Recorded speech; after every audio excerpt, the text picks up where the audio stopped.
Okay, so I would like to say that it's always a great pleasure for me to be here, and I consider this workshop or conference not as a regular, usual conference. Santa Cruz is crazy, as you know. That's why we love it.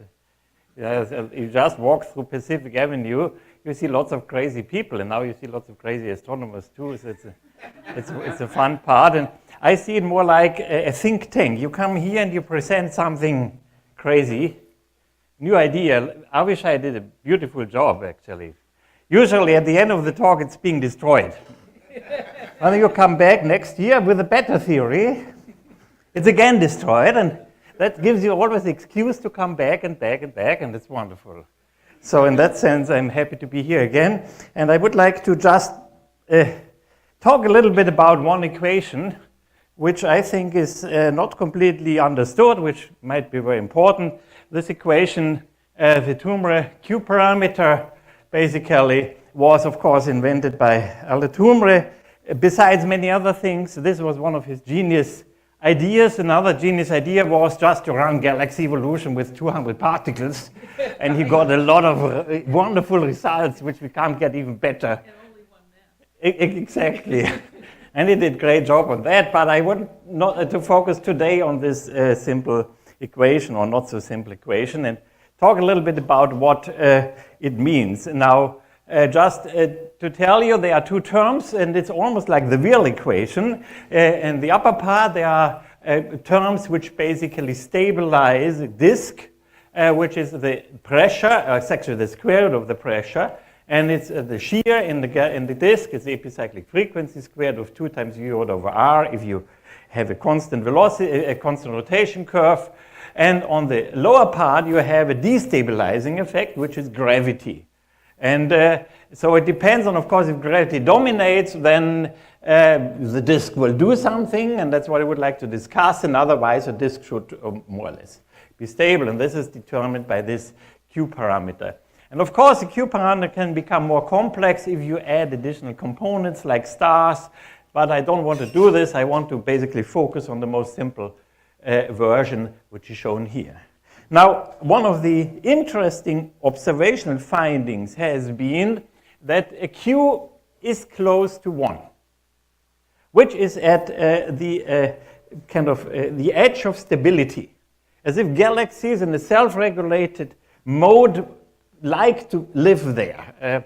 And the question is, can we easily understand that? And that's one of the things I would like to bring up today. But first, let's discuss this kind of result a little more. Actually, there's a difference whether you consider thick disks or very ultra-thin disks. It's more like 0.6 if you take the thickness of a disk into account, but this is a minor part of it. Now, it has been done many times. You can rewrite this equation in a way, a simplified way. You just assume V rho squares gm over r as the dynamical mass, surface density is m gas over pi r square. You define the gas fraction m gas over dynamic. It's not m gas over m stars or anything. It's the dynamical mass including dark matter. And then you see that the Tumre Q parameter is basically a measure of the dispersion relative to the rotation, and it's strongly dependent on the gas fraction. And if the gas fraction is quite small, a Tumre Q becomes quite large. And if you want Q to be of order 1, sigma has to be small. So that's basically what we see when we go to galaxies. When we go to nearby galaxies, gas fractions are small, and then sigma is of order 8 kilometers a second. You can work out the Tumre length scale on which you would expect fragmentation to happen, which is of order 100 parsec. And I'll get back to this a little later because we see it in the Milky Way. In the solar neighborhood, actually, we are part of a Tumre cell, so to say. And the typical mass in this regime is 10 to 6 solar masses. And when you go to the high redshift universe where the gas fraction is high, then of course sigma is correspondingly higher because the gas fraction is higher. And the Tumre length scale is a kiloparsec, and the clump masses are a few 10 to the 9 solar masses. Now, this is not because of high redshift. It's just simply because of gas fraction. And if you would find a gas-poor galaxy at high redshift, it would have, again, a small velocity dispersion, according to Tumre. And a gas-rich galaxy at low redshift would have a large velocity dispersion if the microphysics is more important than the cosmology. And that's something I think we should still explore a little more. We see some gas-rich galaxies at low redshift, and indeed they show larger velocity dispersion than usual. So maybe this is correct, but maybe also not. Now, so far the simple theory, but there has been some problems with this. And the problems are that first of all, the instability is an instability. It means you start with something smooth, and will let the instability grow. Once it's grown and the disk has become highly irregular, you can't use a stability analysis anymore. It's just simply not valid. So why should then this kind of Q parameter have any significance? Yeah? You need to rephrase it. You have to say there's always shear and there's always gravitational forces. And the competition between shear and gravitational force must play a role. And if this is what tumor means, then it's still okay. So this ratio, what the tumor parameter tells us, between sigma times V rod divided by capital sigma times G, this should matter all times. The numbers might be different, might not be 1 anymore, might be something else. And I think that's something we should work out for a highly irregular turbulent disk, what this ratio actually should be in such a situation. Is it 1, is it 10 or 2 or 0.5 or whatever? And the other thing is the instability in itself is at first more like a global ring-like instability. And I would like to give you one example over here. This is by Manuel Bernd, one of my graduate students, who has been doing a beautiful job on that. He started with a homogeneous disk. And it's very important when you start with that the disk, that you resolve the thickness of the disk, because the scale length on which you fragment is given by the disk thickness. And the thickness for cold disks is tiny, of order 10, 50 parsecs. So if in a cosmological simulation you can't resolve 10, 50 parsecs, you will never ever get your fragmentation right. You know, if you have resolve it and it's a kiloparsec, you get kiloparsec sized clumps. You cannot later on zoom in, because once it's fragmented, the damage has been done. You have to resolve it everywhere with 10 parsecs in all cosmological simulation. If you don't believe any fragmentation you have. That's as it is. And that's what Manuel basically showed.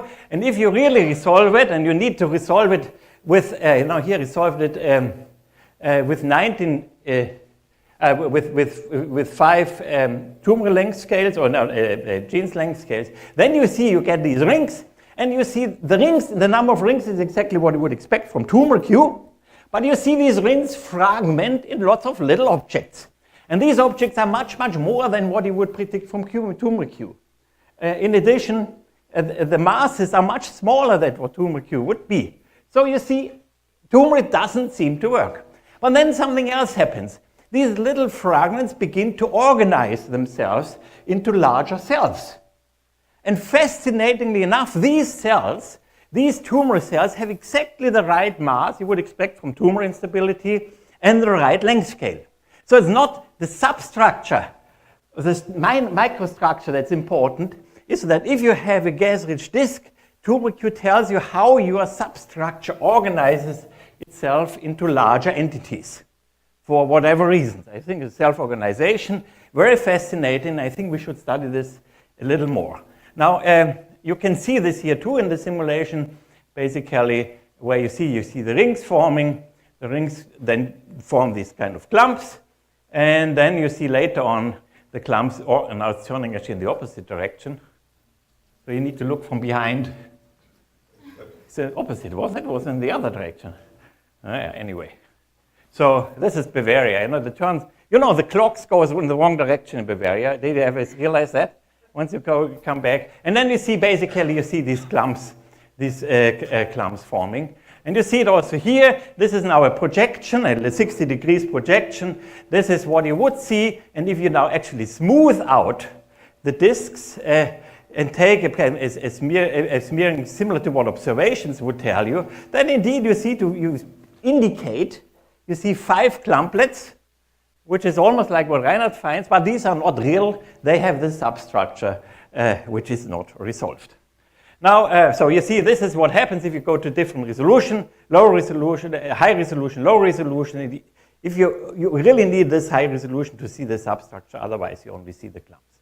Now, the interesting thing is that this is not only something you see in other galaxies, you also see this in the Milky Way. And as I told you, the tumoral parameters for Milky Way type galaxies, 10 to the 6 solar masses, 100 parsecs, 8 kilometers a second, and 10 to the 7 years in the solar neighborhood. In the solar neighborhood, the Milky Way consists of a network of filaments. And fascinatingly enough, if you look at the mass of the filaments as a function of their length, they follow a wonderful power law distribution, mass going as length to the 1.7. And that is in itself already interesting, because you would think if you make a filament twice as long, it has twice as much mass. No, it has 3.5 more mass. Why that? We'll have to see. But this is not what I would like to talk about today. The interesting thing is, first of all, these are nested filaments. These are striations that sit in filaments of that kind, that sit in filaments of that kind. So it's all nested, intrinsically substructure like subclumps. And the interesting thing is, there's an upper limit. And this upper limit, there's no filament on the right side, is exactly the tumor length. The tumor mass of 10 to the 6 solar masses and the tumor length of 100 parsec. So this is a coherent tumor cell, if you want, consisting of all the substructure which we saw in the numerical simulation, which has this whatever kind of intrinsic power law distribution, and it ends at the upper end, which is the tumor length. There's a wonderful paper which I suggest you should read of Evrimov and Ellengreen, 98, where they looked at the same process, again, filament size or cloud size versus here loss dispersion. And you see, you go again up to 100 parsec, which is the tumor length. And what do you find? You find a velocity dispersion, which is exactly 8 kilometers a second. So you recover the tumor predicted dispersion at these high wavelengths, and the time scale where you basically see star formation, star formation, the times, there's a certain spread of times between the various stars forming, and the age spread between stars goes up the larger the separation of these stars. And when you go to the tumor length, the age spread becomes 10 to the 7 years. And that's again exactly the tumor length, the time scale. So it appears to me that the Milky Way fragments all these large tumor regions, and then everything decays and goes down to smaller scales. The velocity dispersion is probably set on this tumor length scale, and then it's pumped down to the small scales with all of its substructure. And we need to take the substructure into account in order to understand these tumor regions. And I think that has not been done, especially in high redshift galaxies. So that was the first point. The second point is tumor Q saturating at 1? The idea has been when Q is larger than 1, all the perturbations die out because there's no instability, and the disk will basically smooth out again. Now, before going into more details on that, I would like to talk quickly about kinematical quenching, because Q larger than 1 has been argued to be leading to this kind of quenching mechanism. When you look at galaxies, especially in the regions where you have a bulge component, you still, at high redshift, have a lot of gas, but a depletion timescale which is infinite. The gas is not forming stars. And this has been interpreted in Reinhardt et al. 14 paper by the fact that if you look at the tumor Q parameter, and this is the blue dots over there, it's smaller than 1 in the disk part, and it goes to values larger than 1 in the bulge region. And he argues the reason is that we have this kappa. We have the epicyclic frequency, which is V rod over R. If you have a bulge, you have still a large V rod, but R becomes small, so kappa becomes large, and therefore you stabilize because of shear. I have to tell you, I don't understand it, because tumor Q has also a sigma. And I can take kappa almost infinity. If I set my sigma to 0, Q will still be 0. So why aren't these gas-rich inner regions dissipating their turbulence, because there's no driver, till sigma becomes so small for whatever kappa you want that Q is again less than 1. And I talked to Reinhard, he also didn't know. And actually I talked to several people, nobody knew. So I think that's one of, Avishai knows. Okay, very good in the discussion session. So my question is, can you explain that? How you can quench star formation in a region where kappa is high, and why isn't sigma then just going down to whatever you need? Okay, the other thing is, what can we really drive disks or get disks where Q is much larger than 1? And I just want to point out a paper which we have been writing a long time ago, and actually this was part of the paper we never published because I couldn't understand it, and so this is ideal to show here because that's something you can look into, where we looked at a typical star forming disk. It was done with clear Dobbs, and don't go into these details, cooling regular and typical, as you all know. And then we had a star formation prescription above a certain critical density. We basically assume we pump energy into the galaxy just with an efficiency factor of 2 to 5% on a dynamical time scale. And then we were looking at what the galaxy does. And so you see the disk is evolving. We put in the spiral arm. The spiral arms didn't form. We put them in as a density perturbation. And then you see you get your typical filamentary galactic disk. One thing we did is we looked at the depletion time, how quickly the gas turns into stars. And we've tuned our efficiency factor according to that. That's what everybody does. You take Henniker-Schmidt or whatever. And we found the best efficiency factor is 5%. And then we said, well, we now go to parallel universes. We have a multiverse, and in our brain we can think much more global than the universe is. So why, being limited by our universe, now change the efficiency factor and see what happens. And so when we now change the efficiency factor, everything else kept constant. On the left side you see the velocity dispersion you find in the disk. On the right side you see the Q parameter. And you see that below a certain efficiency, the velocity dispersion is not changing and Q is 1. And when you go above this efficiency, suddenly the velocity dispersion goes up and Q goes up. And this is just simply because you drive so much energy into the system by supernova that the disk begins to form structure because of all these remnants. Not anymore because of self-gravity or whatever, gravitational instability. It's the sweep up of gas that leads to the structure, and the structure is still dense and cold and can form stars.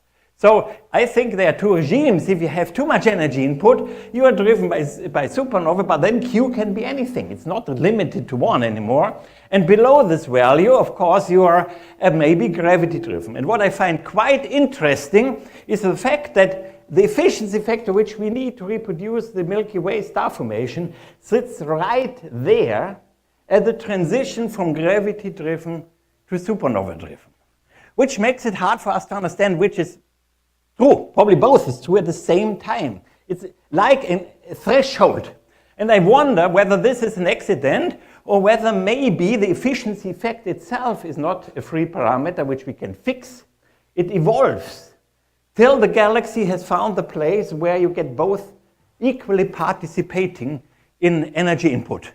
And that would be really fascinating if that would be true, but it's something, as I said, we never published this because this is where our wisdom ended, was not enough for a paper. Anyway, so let me now go to the last part. I still have 2 minutes. You didn't put the 2 minutes up. But don't forget that. 1 minute, oh no, 2, what?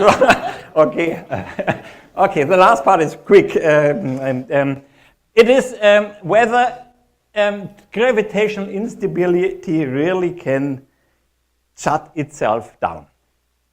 And I'm wondering about this. The idea has been that you don't need feedback to get a Q of 1.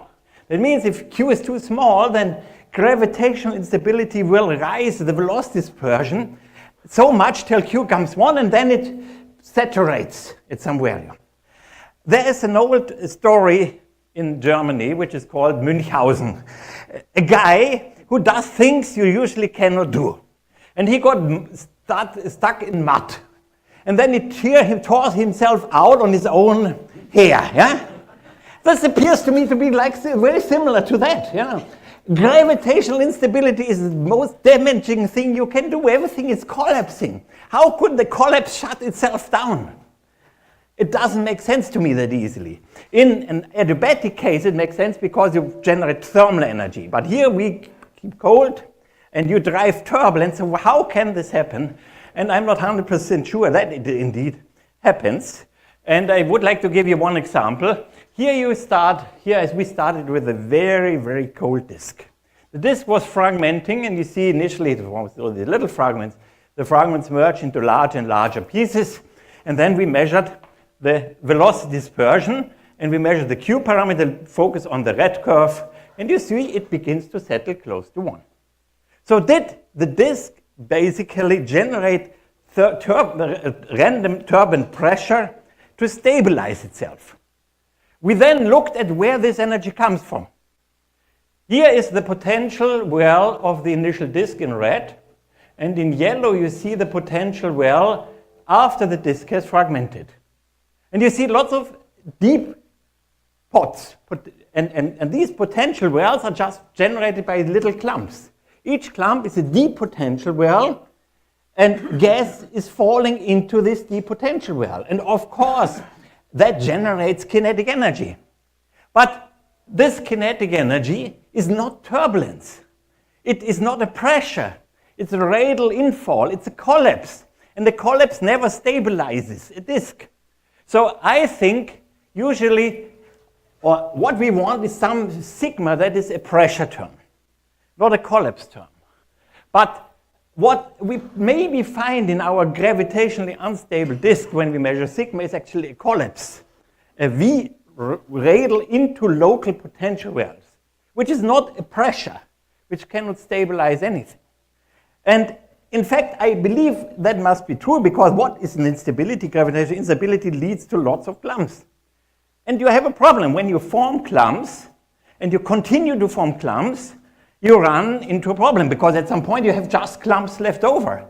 And the clumps form a black hole at the very end. You need to, if you want to continue for more than the collapse time scale, you need to blow the clumps apart. Now, which mechanism blows the clumps apart? It's not disk instability, it is stellar feedback. So for me, at the end, to keep the gravitational instability running over long time scales, much longer than the collapse time scale, I need a stellar feedback to get rid of all the damage done by the gravitational instability, to rejuvenate it, generate diffuse gas to start again. So at the end, I think, again, stellar feedback is a very dominant process, and without that, you cannot get a disk running for a long time. So I think process of regulating in self-organizing galaxies, that is gravitational disk instability. The source of energy is stellar feedback and maybe viscous radial transport through the disks, which needn't be gravitational instability. And with that, I would like to stop. Thank you.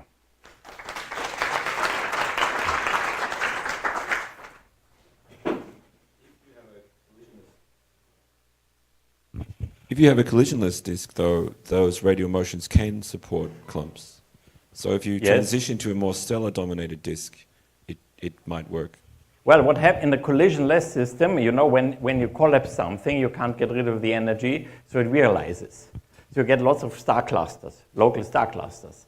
But then it's over. After dynamical timescale, you have your bunch of star clusters, the disk is stabilizing because nothing happens anymore. You cannot really run a turbulent disk over 10 gigayears through that kind of processes. And that's what we need. We need a process that makes star formation inefficient and that lets galaxies turn their gas into stars on the long, long time scale. And you need to pump energy into this. And I don't think it's gravitational instability. I think it's, at the end, it's always stellar feedback.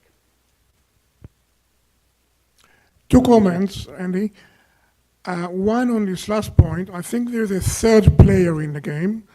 There is gravity, there is feedback, and there is accretion.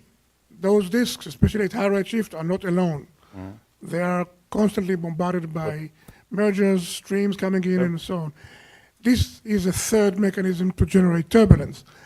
And I think what you should do is, one should do, maybe we should do it together, try to put all those together. There's a beautiful paper by Mark Rummels and others recently doing those two things together, showing that under some conditions, high redshift, low redshift, one beats the other.